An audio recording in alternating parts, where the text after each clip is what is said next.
+2 தேர்வு முடிவுகள். தமிழ்நாட்டில் 94.56% பேர் தேர்ச்சி பெற்றதாக தகவல். தேர்வு முடிவில் 97.45% தேர்ச்சியுடன் திருப்பூர் மாவட்டம் முதலிடம். 2ஆம் மற்றும் 3ஆம் இடங்களை பிடித்த சிவகங்கை, ஈரோடு, அரியலூர் மாவட்டங்கள். தமிழில் 35 மாணவர்கள் 100க்கு 100 மதிப்பெண் பெற்று சாதனை. கணிதத்தில் 2587 மாணவர்கள் முழு மதிப்பெண் பெற்றனர். நம்பிக்கையுடன் முன்னே செல்லுங்கள். காத்திருக்கும் வாய்ப்புகள் முன்னேற்றத்திற்கு துணையாக அமையும்.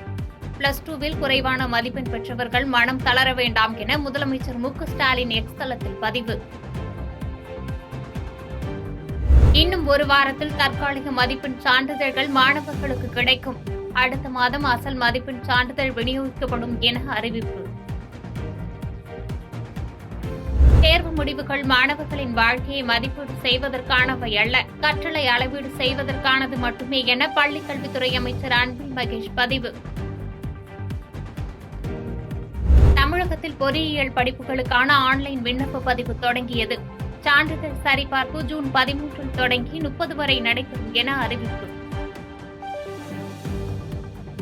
ஜார்க்கண்ட் அமைச்சருக்கு தொடர்புடையவர்களின் வீடு உட்பட பல்வேறு இடங்களில் சோதனை. அமலாக்கத்துறை நடத்திய சோதனையில் கட்டுக்கட்டாக பணம் பறிமுதல். வந்தே பாரத் உட்பட அனைத்து ரயில்களிலும் மாற்றுத்திறனாளிகளுக்கு இடஒதுக்கீடு. பயனாளிகளுக்கு பிரத்யேக அடையாள அட்டை வழங்கவும் ரயில்வே நிர்வாகம் முடிவு. நாமக்கல்லில் முட்டை கொள்முதல் விலை ஒரே வாரத்தில் ₹1 அதிகரிப்பு. உற்பத்தி குறைந்ததே விலை உயர்வுக்கு காரணம் என கோழி பண்ணையாளர்கள் விளக்கம்.